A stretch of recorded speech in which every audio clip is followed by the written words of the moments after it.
Wait a minute. Have you heard the strange tales of the Whistler?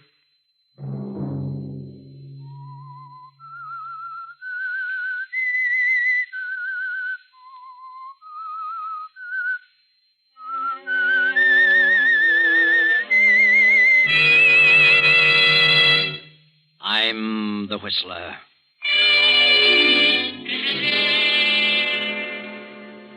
John was here in this room. I saw him and talked to him. He had a message for me. And while he was here, the room was filled with the odor of musty roses. Another Sunday night, and again CBS presents The Whistler.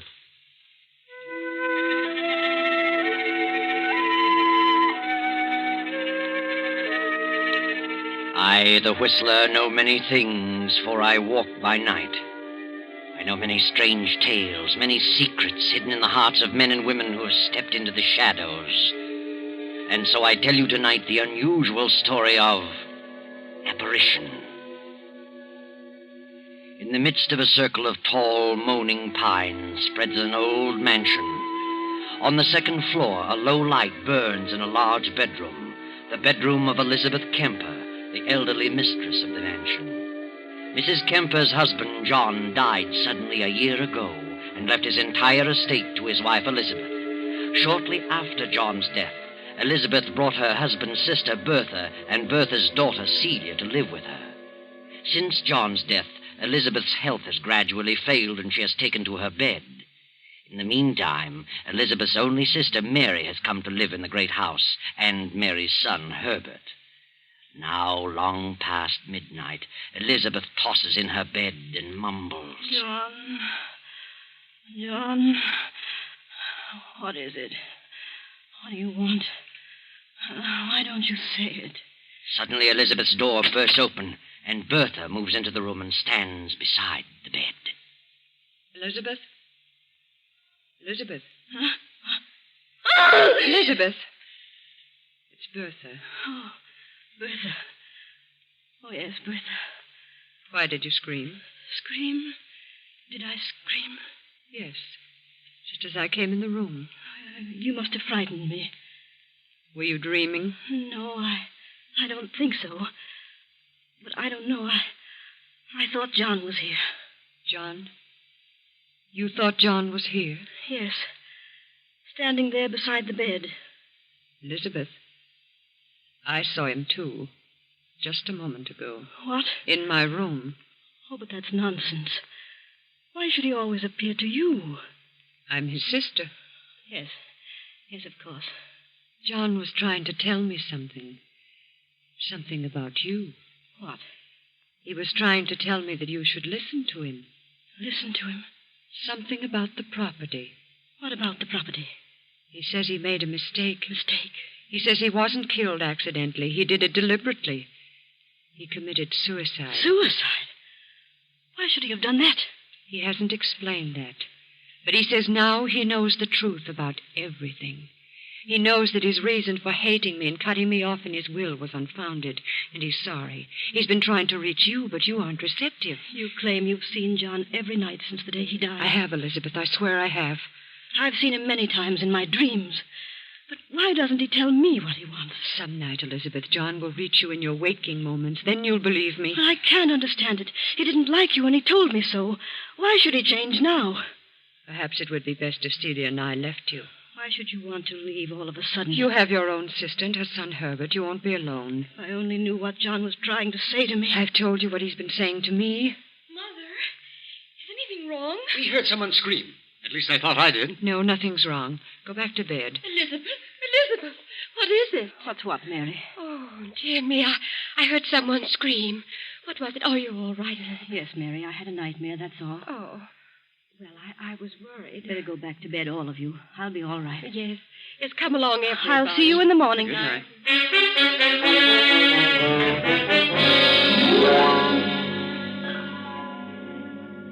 But, Mother, why do you keep frightening Aunt Elizabeth by telling her about Uncle John? I'm not frightening her. She should know the truth. But she is frightened. Why, she's getting worse and worse. Are you sure you have seen Uncle, really? Do you dare suggest that I'm lying? Is that what you mean, Celia? No, Mother. I didn't mean that honest. It's better. And don't you ever say such a thing again. But why doesn't he appear to Aunt Elizabeth? She only dreams about him. That's something that can't be answered. There are those who are gifted with the powers to see those who have departed. See them and talk with them. I'm one of those so gifted. Do you understand? Yes, Mother. John is trying to get a message to Elizabeth about me. And because he finds it difficult to reach her, he's chosen me as the medium. What is the message?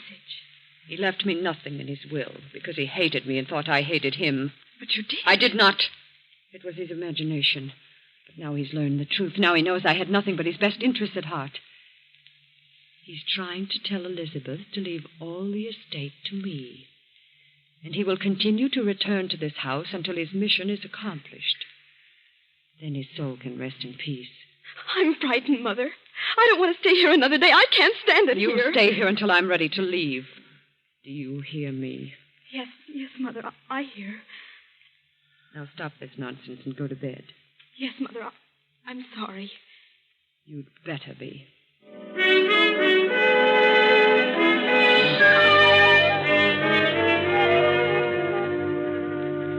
In another part of the great house, Herbert is talking with his mother, Mary, Elizabeth's own sister. Now, Mother, get hold of yourself. Oh, I'm terribly frightened, Herbert. Why should you be frightened? Nothing can harm you. What have you to be afraid of? Oh, there's something awful in this house. I can feel it. I don't want to stay here any longer. We must leave before it's too late. I'll admit that strange things are going on, but I'm not ready to leave here. Not just yet. We don't belong here, Herbert. Elizabeth is your own sister. I don't think John wants us here. You really believe that John's spirit is walking around this place every night? Well, what else? Then why doesn't he say what he's trying to say and get it over Well, with? I can't stay here much longer. I'll lose my mind. I can imagine John's not wanting Bertha here, since he stipulated in his will that Aunt Elizabeth must never give Bertha $1 of the estate. But what's he got against you? Nothing. Oh. He didn't say that Elizabeth couldn't leave you a part of it. Well, all I want to do is to get out of this house. But I don't feel that way about it. Why should you walk out and leave everything to Bertha? Well, that's why John's staying around here. He doesn't want anyone here. Well, ghost or no ghost, I'm not walking out at a time like this. Then I will. I'm leaving here tomorrow. Oh, no. No, you're not leaving. We're both staying until Aunt Elizabeth makes her will. You're staying here whether you like it or not. You hear? Yes, Herbert. But nothing good will come of it. I'm convinced of that. No? Well, we'll see about that. Good night, Mother.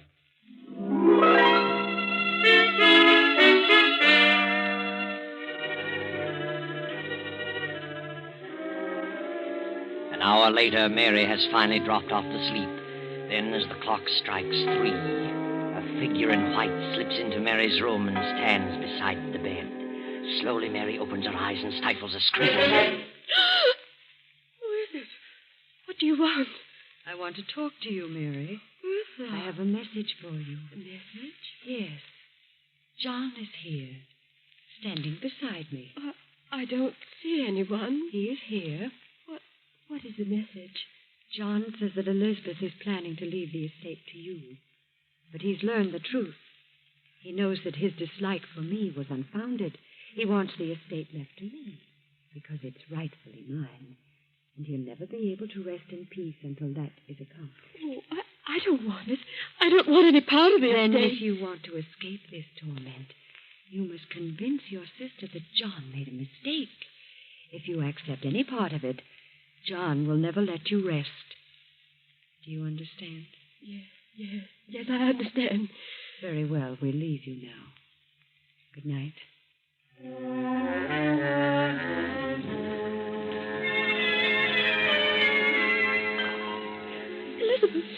Elizabeth, wake up. Oh, what? Wake up. Oh, Mary, what's wrong? You're shaking like a leaf. He was in my room. Who?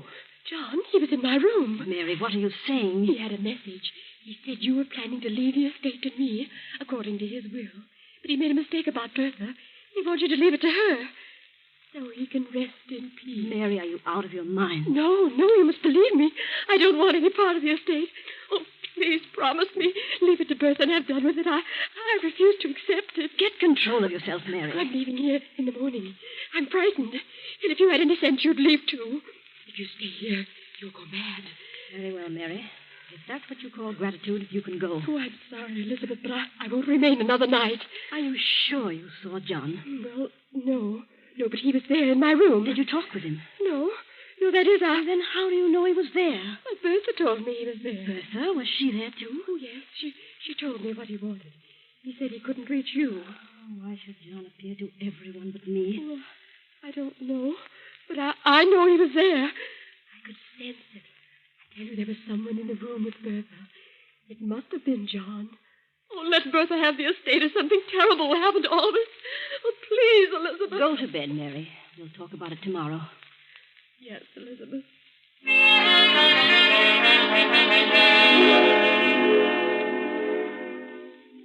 Next day, Herbert goes into town and pays a visit to Henry Wentworth, Elizabeth's attorney. Wentworth was also John's attorney for many years and was familiar with the family for 2 decades. Mr. Wentworth, you drew John Kemper's will. Yes, I did. Have you any idea why he cut his sister Bertha off without a dollar? No, but in the last 5 years, John turned against Bertha. Turned against her violently. Why? I don't really know. She was his only sister, and he had no brothers. It was very strange. What happened to Bertha's husband? Well, he died about 5 years ago. Committed suicide. He worked for John at one time. Then John set him up in a business of his own. But he went to the wall, and the crash at 29 lost every penny. Just couldn't take it, so he killed himself. He left nothing? Nothing but an insurance policy to his wife, Bertha. Didn't amount to much. $5,000, I think. Were John and Bertha's husband on good terms? Apparently the best of friends. How did Bertha's husband die? Took poison. Overdose of sleeping tablets. Oh, I see. But from the day Bertha's husband died, John, her brother, seemed to turn against Bertha. And shortly changed his will, cutting Bertha off. I was the only one who knew about it until the will was read. Have you any idea why he changed the will? No, none whatever. It was none of my business. Yes. Well, thank you, Mr. Wentworth. I appreciate your telling me this. Good day.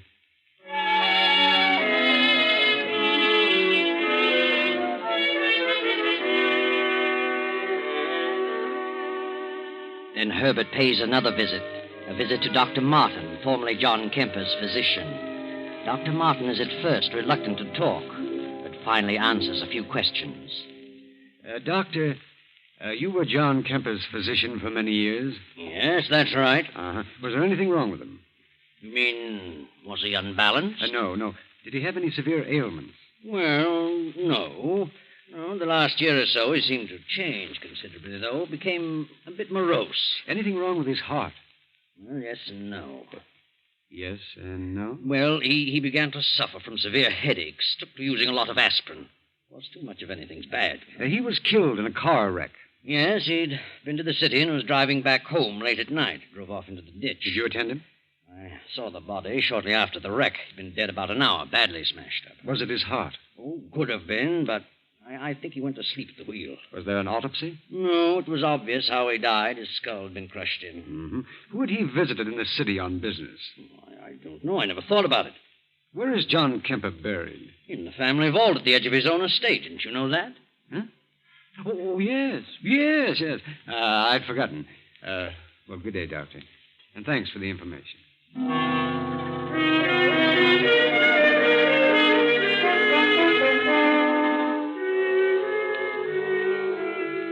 Then later that night, the household prepares to settle down to sleep. One by one, the lights go out in the various rooms. And now only that in Elizabeth's room remains. Will there be anything else, ma'am? No, Higgins. That'll be all. Has everyone gone to bed? Oh, yes, ma'am. They've all retired. Is the milk warm enough? Yes. Good night, Higgins. Good night, ma'am. I hope you rest well tonight. Thank you, Higgins. The moon bathes the estate in its eerie glow. The big clock strikes off the hour.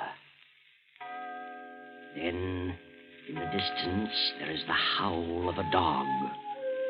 A mournful howl of impending doom, John's dog crying in its loneliness.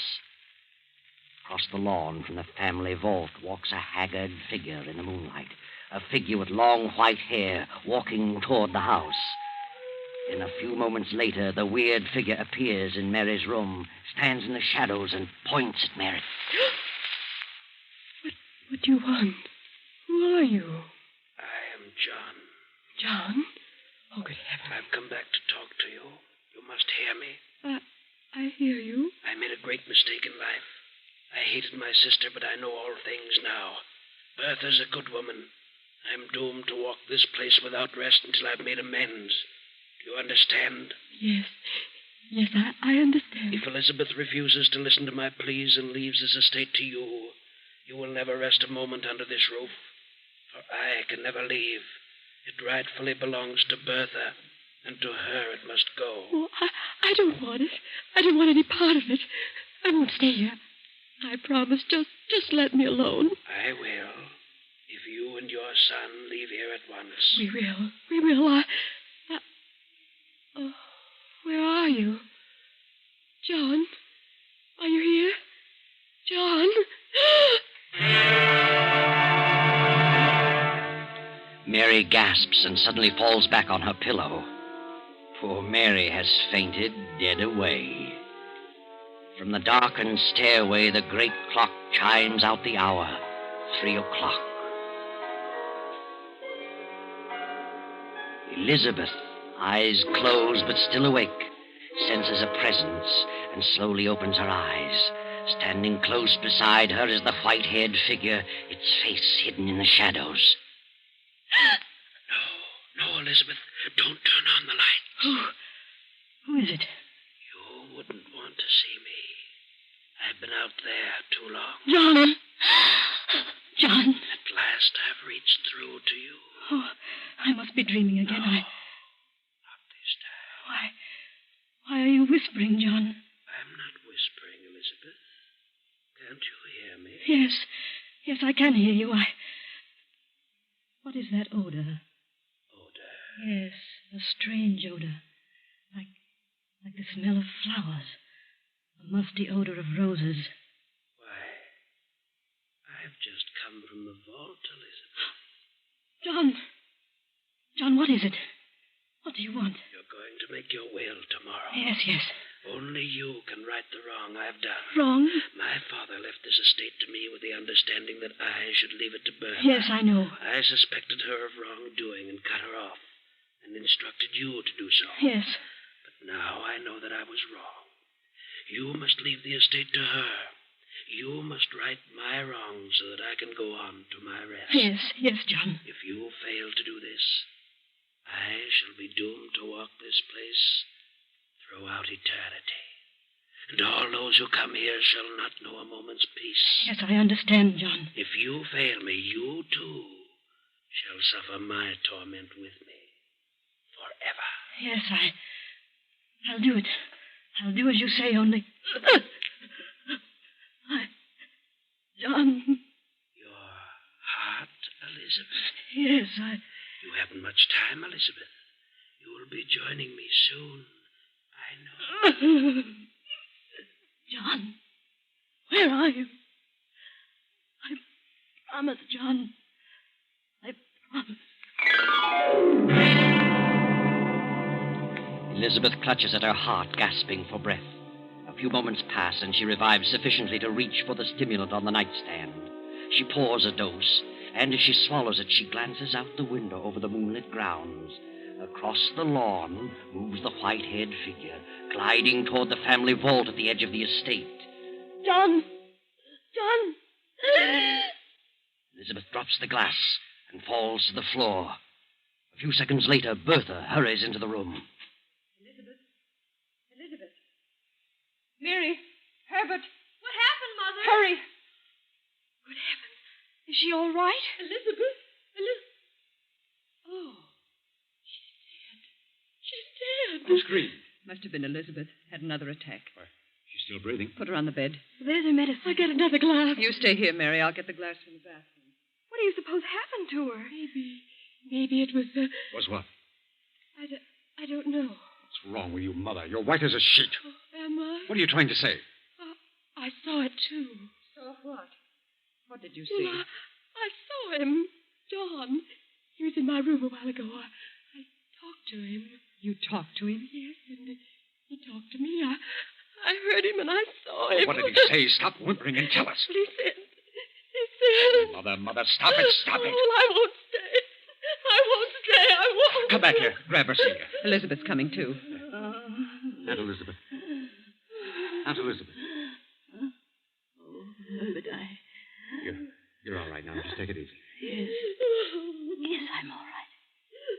What's wrong with Mary? She says she saw John and talked to him. What? I think she's imagining things. No. She isn't imagining things. I know. I saw him, too. He was here. He talked to me. Oh, now look, Aunt Elizabeth. The whole thing is... No. He was here. It was no dream. I saw him walk through the garden toward the vault. When? It can't be very long ago. There was a strange, sickly odor in the room all the while he was here. It smelled like musty roses. Oh, be quiet, Mother. Now maybe you believe what I've been telling you. What did he say? It was about his will and my will.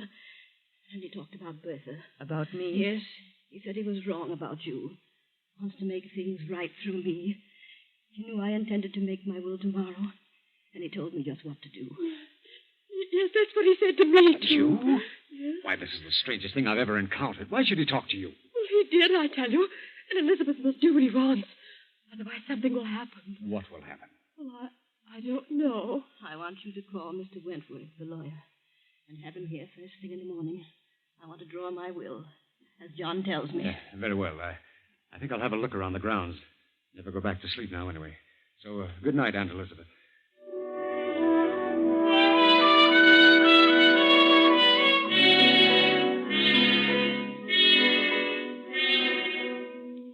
Herbert wanders about the grounds for a while and finally goes to Higgins, the butler, and after some persuasion obtains the keys to the family vault.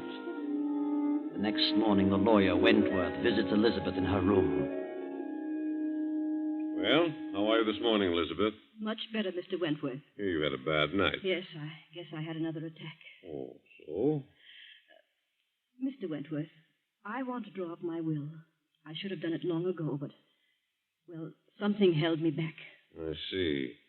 Well, I'll take down the data and have it typed, then bring it back for you to sign. I'll be in court all day, probably through the evening, so I'll have to come around 11 tonight. Very well, as soon as possible. Good. Now, let's have the particulars. Yes. To my sister, Mary Wilton, I leave the 5-room cottage in Danbury. Hmm? To my nephew, Herbert Wilton, I leave $1,000 in cash. Yes. And to my husband's sister, Bertha Mallory, I leave all other property, personal and real, amounting to some $400,000. What? Please. Amounting to some $400,000, according to my late husband's wishes. What do you mean? John stipulated that you leave not a penny to Bertha. John has changed his mind When did he change his mind? since his death.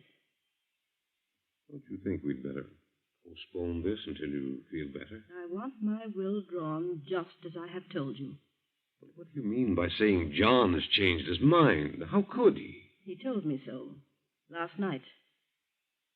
You know what you're saying. Yes. I saw John. I talked to him. He was wrong in his attitude toward Bertha. This is ridiculous. I want it done as I say. Very well. I'll draw it up this way. But I certainly think that... You think I'm insane? Well, since you bring it up, yes, I do. So did I, at first. But I'm not. I'll be expecting you around 11 tonight, Mr. Wentworth. Yes. Yes, of course.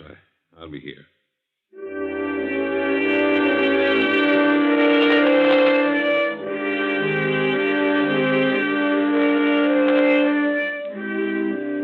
Now it is shortly after 11 the same night. The lawyer has returned to the will, and Elizabeth has called her 3 relatives to her room. Very well, Mr. Wentworth. It is drawn the way I want it. You mean as John wants it? I mean just that. I'm leaving the property that was mine before I married John, the small cottage, to you, Mary, and $1,000 to Herbert. All else I am leaving according to John's directions to you, Bertha. That's the way John wants it, and that's the way it shall be. You must do as you think best. I'm doing as John wishes. Hand me the pen, Wentworth. There you are, and I hope you all understand. I don't. Thank you, Elizabeth. Well, now that you've got it, Bertha, what good is it going to do you? What do you mean? How much chance do you think you'll have to use it? What happiness do you think it'll bring you? More than it would you. Isn't it rightfully mine? Is it? That's the way John wanted Oh, it. no, it isn't. It's the way you want it. I had nothing to do with John made a will. He's never wanted to change. it. Elizabeth knows better than that. Aunt Elizabeth knows nothing of the kind. This is my house now, and the sooner you leave, the better. You'll be leaving sooner than I will, you and your spooks. You don't believe in ghosts, and you never saw one. I saw John. Night after night. Everyone saw him. Everyone but me, because I'm not a dump. Your own Mother Mary saw him and talked to him. Gosh, John is dead in his coffin out there in the vault. I saw him. But I did see him. So did I. You wouldn't know if you did see him. We would. We've seen him. Yeah. Then turn around. Turn around, all of you. And look. John! Good Lord. It's him. Is that John? Is it? Yes, yes. Take off your wig. Higgins. Yes, the butler. There's your spook. I'm sorry, ma'am. You can go, Higgins. I'll explain everything. Yes. Bertha hired Higgins to impersonate John. That's a lie. Higgins would never have done it if he'd known about the murders. I trapped him into it. He confessed everything. Murders. What do you mean? I got wise to the whole thing. I investigated the whole story about Bertha's husband and John's accidental death. They were both murdered. You're lying. I had the bodies exhumed and examined. They both died of an overdose of sleeping tablets. The very same purchased by Bertha at a certain drugstore. He's crazy. He's crazy. I tell you, She don't put listen. the tablets in her husband's aspirin bottle. She was the one John visited. That night he had the wreck. She must have drugged him. That's why he went to sleep at the wheel. I didn't. She killed her husband for his insurance. And John cut her off in his will because he suspected that she killed her husband. It's a lie, I tell John you. never wanted his will changed. I have proof of the whole thing, and the police are waiting outside now. You haven't a chance, Bertha. You're guilty. The police. Oh, What no, good no. will all this do you? Where is your fortune now? They'll hang you. Oh, yes. Yes, I did it. I don't know why, but I did it. I gave him the tablet. Did Higgins know that? No. No, he didn't know. Oh. Bertha, she's fainted. Mother. No, she hasn't fainted. What's wrong with her? She's dead. Oh, Mother. Oh, Mother. Hand me that will, Mr. Wentworth. I'll want to draw up a new one in the morning.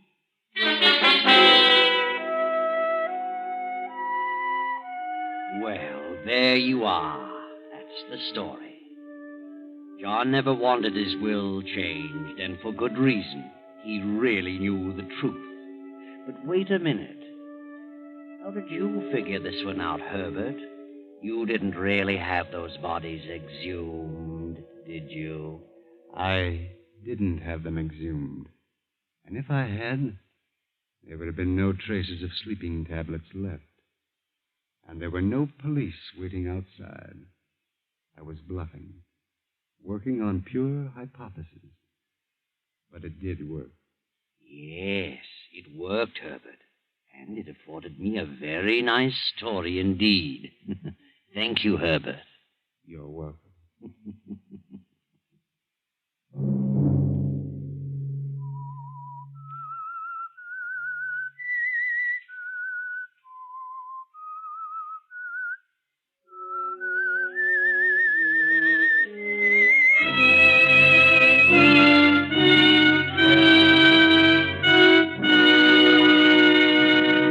CBS has presented The Whistler.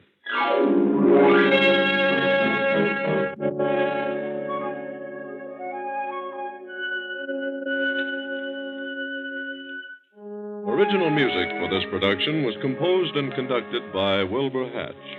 The Whistler is written and directed by J. Donald Wilson and originates from Columbia Square in Hollywood.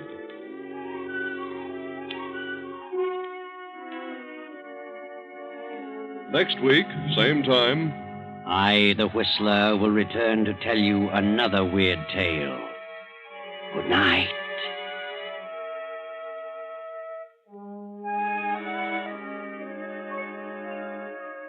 this is the Columbia Broadcasting System.